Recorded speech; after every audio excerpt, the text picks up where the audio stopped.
He built his fame around an animal he couldn't control, on a channel most people stumbled onto by accident. And then, in a single November morning, that animal was gone. The man is Marty Todd, better known online as Marty T, and the story of what happened after the angry ram died is not the story anyone expected.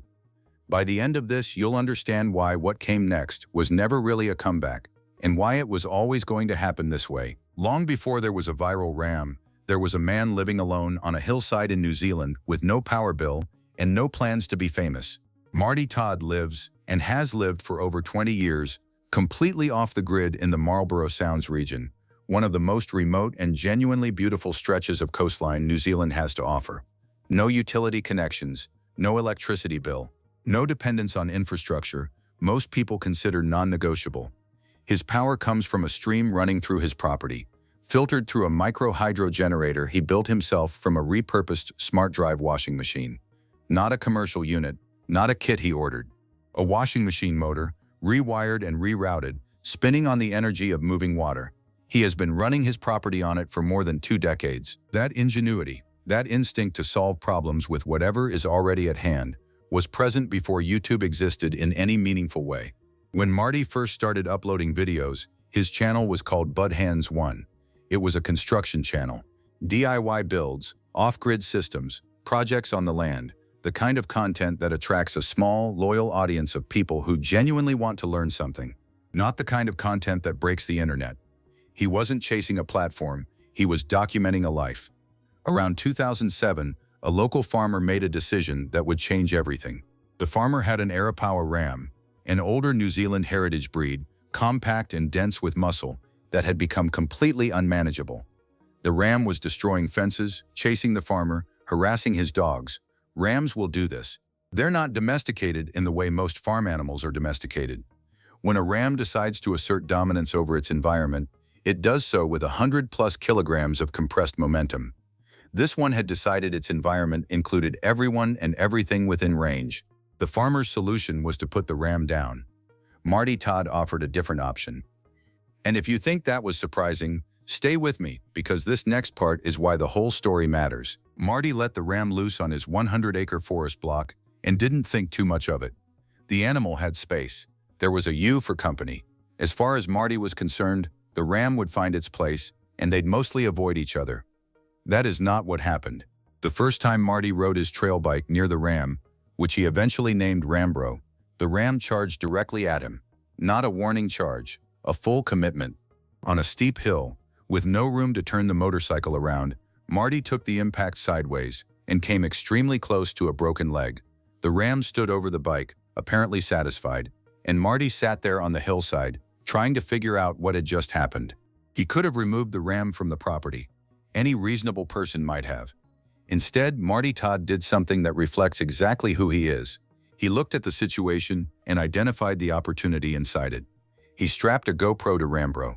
The footage that followed was unlike anything anyone had seen from a farm animal. The ram's POV, charging motorcycles, battering punching bags hung in the field, launching itself at anything that moved with complete and total commitment, was both hilarious and genuinely startling. Marty uploaded it under the Angry Ram channel, an offshoot he ran alongside Bud Hands 1. The video picked up traction, then more traction. Then CNN ran it, the Daily Mail ran it. The GoPro company's own official YouTube channel featured 57 seconds of Rambro footage. The channel that had been a small, practical DIY project was suddenly fielding international interest. And then came the commission that tells you exactly how far the reach had extended.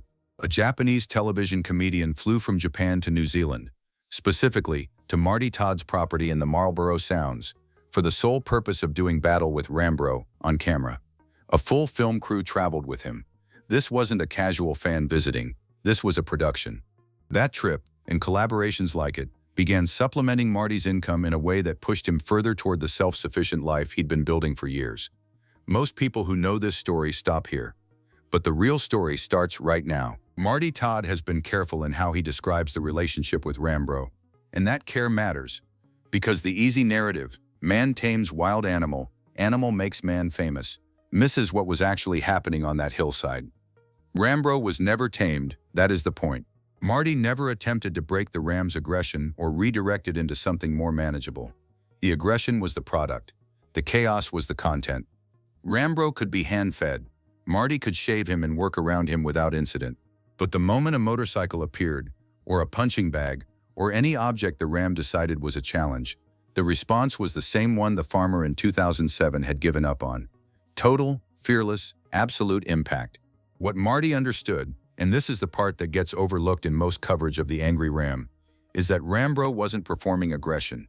He was expressing it, genuinely every time. Marty simply created the conditions where that genuine expression could be captured and shared. He described recognizing the viral potential of the initial bike charge and making the calculated decision to strap a camera to the animal. That's not animal training, that's documentary filmmaking on a 100-acre hillside. The channel had grown to somewhere in the range of 500,000 subscribers by the time Rambro reached old age. Not massive by modern YouTube standards, but extraordinarily loyal. The viewers weren't there for production value. They were there for Marty's land, Marty's life, and one extremely uncooperative Arapawa Ram. For over 12 years, that Ram was the axis around which the entire online presence revolved. Here's what the comments kept asking, and here's the answer they never got, until now. On November 14, 2019, Marty Todd posted a video to the Angry Ram channel. It was a tribute. Rambro had died of natural causes. The announcement was simple. No drama, no extended explanation. The Ram had lived well past the typical lifespan for his breed, had spent more than 12 years on Marty's land doing exactly what he wanted to do, and had gone out the same way he'd lived, on his own terms, on his own schedule. The response from the audience was immediate and genuine. People who had been watching the Angry Ram for years, some of them for nearly a decade, found themselves more affected than they'd anticipated. That's the thing about channels built around real animals and real places. The emotional connection isn't manufactured. You've watched this animal age. You've seen the charge slow down slightly. The horn hits carry a little less force, and then it ends, and you feel it because it was real. Commentators across YouTube, forums, and social media made the same prediction. The channel was done. The Angry Ram without Rambro was a concept without a subject. Marty had built a brand around something irreplaceable, and that thing was gone. What Marty did not do was argue with that assessment publicly. What he did not do was rush out a statement about the future of the channel, promise a new direction, announce a replacement animal. He let the silence sit. He went back to his property. And then, quietly, on a separate channel, Marty T, he started uploading again. And that's when the decision was made, the one nobody around him saw coming. Here is the detail that most coverage of Marty Todd misses entirely. The Marty T channel isn't a pivot. It isn't a reinvention. It isn't the story of a man scrambling to find a new identity after losing the thing that made him famous. It is, in fact, a return to the very first thing Marty ever filmed. Think about the sequence. Bud Hands 1 was a construction and off-grid DIY channel. That was the beginning.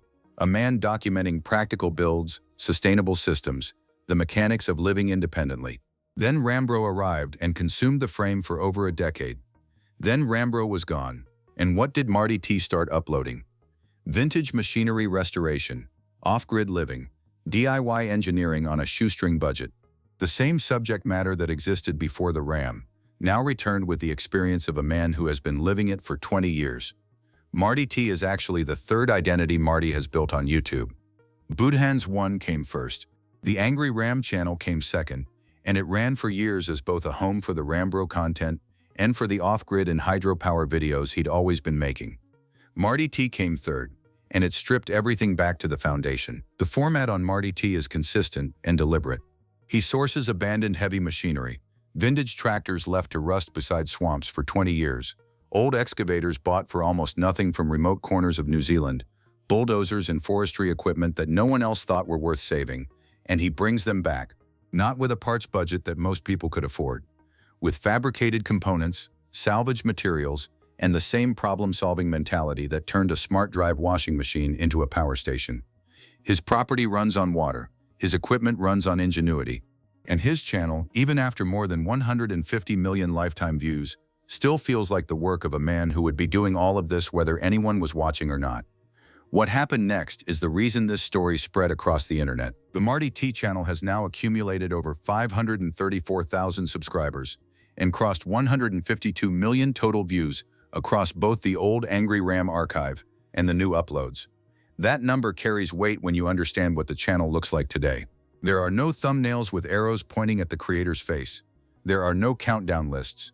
There are no manufactured moments of surprise. What Marty T publishes is what Marty Todd does. Fix things, build things, live on land he's shaped himself with tools he either made or rescued from abandonment. One video in particular captures the range of this channel in a way that nothing else does. It's titled, straightforwardly, "I found gold in my stream," and what it contains is exactly that. Marty, working in the waterway that also supplies his power, found what appear to be gold particles in the material at the bottom of the stream. New Zealand has a documented history of alluvial gold deposits, particularly in the South Island, and the Marlborough Sounds sits in a region where this is not as improbable as it sounds. Whether the find amounted to anything financially significant was never the point. The point was that this is the life Marty Todd is living, off the grid, on his own land, still finding things that surprise him after 20 years in the same place. That video drew a response that illustrated the loyalty of the Marty T audience clearly. These are not casual viewers. They have followed this man through 3 channel identities, through the rise and fall of an internet-famous RAM, through the pivot back to basics. They come back because the content is real, and because Marty Todd is consistent in a way that has nothing to do with upload schedules or algorithm optimization. He built a homemade tractor. He restores a Kobelco excavator he bought for almost nothing from a remote property. He does maintenance on equipment that most people would scrap without a second thought. And between every project, the stream keeps running, the washing machine motor keeps spinning, and the property keeps producing its own power. And if you think that was surprising, stay with me, because this next part is why the whole story matters. Marty T is not a channel that optimizes for growth in the conventional sense.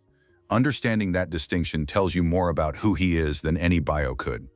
The channel currently sits around 534,000 subscribers.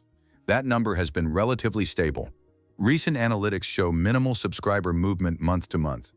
By standard YouTube growth metrics, the channel is what the industry calls a plateau.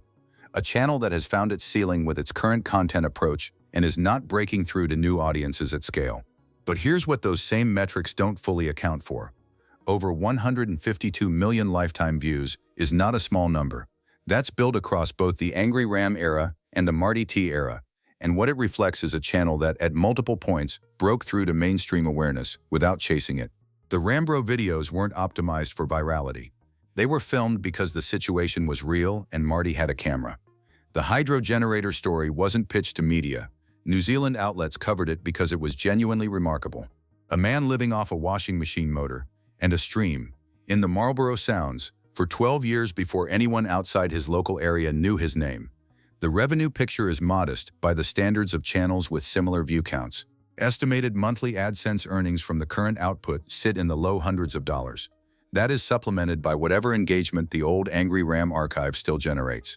For a man who has been living off the grid for over 20 years, running on self-generated power and restoring machinery he buys for almost nothing, that income picture looks different than it would for a creator who moved to a city and built a studio. Marty Todd is not maintaining a lifestyle with YouTube money. YouTube is one component of a life that was already built before most of his audience found him.